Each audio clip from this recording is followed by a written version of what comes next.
আমাদের জীবনে এমন অনেক সমস্যা থাকে যার সমাধান সূত্র বলে দিতে পারে জ্যোতিষশাস্ত্র।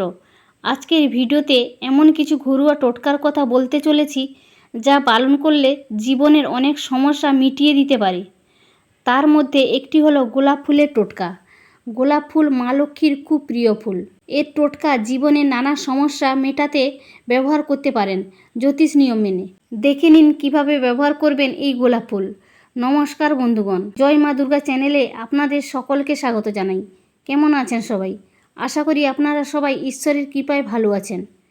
প্রত্যেক শুক্রবার করে মা লক্ষ্মীর মন্দিরে গিয়ে লাল গোলাপ অর্পণ করে আসুন, অথবা মা লক্ষ্মীর মন্দির যদি না থাকে তাহলে বাড়িতে মা লক্ষ্মীর চরণে এই গোলাপ ফুল অর্পণ করুন।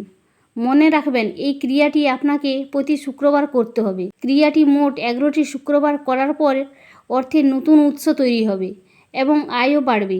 এই ক্রিয়াটি 2-4 সপ্তাহ করার পরে যদি আপনার সমস্যার সমাধান হয়ে যায়, তবুও আপনি 11টি শুক্রবার পালন করবেন। বন্ধুগণ, আপনারা জানেন আমাদের হিন্দু ধর্মে দেবদেবীদের গুরুত্ব অপরিসীম, আর তাঁদের পছন্দের বেশ কিছু জিনিস থাকে। যদি আপনি আর্থিক সমস্যার মুখে পড়েন, তবে গোলাপ ফুল আপনার ভাগ্য ফেরাতে পারে। এর জন্য সন্ধ্যাবেলার আরতির সময় একটি গোলাপ ফুলে কর্পূর রেখে জ্বালিয়ে মা লক্ষ্মীকে অর্পণ করুন। খুব শীঘ্রই অর্থের অভাব দূর হয়ে যাবে।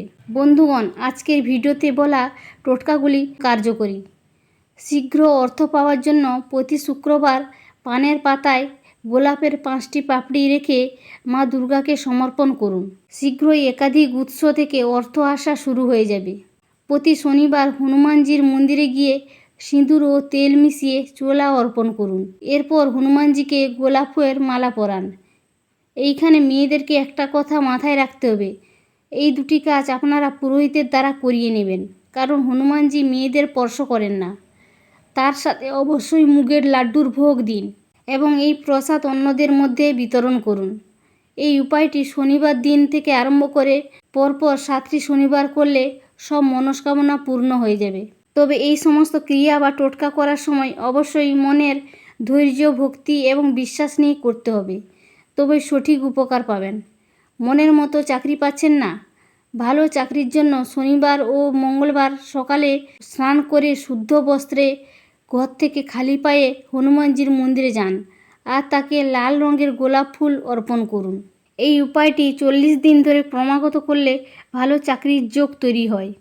এছাড়া চাকরিতে যদি কোনো সমস্যা আসে, তাহলে এই উপায়টি করলে তা দূর হয়ে যাবে।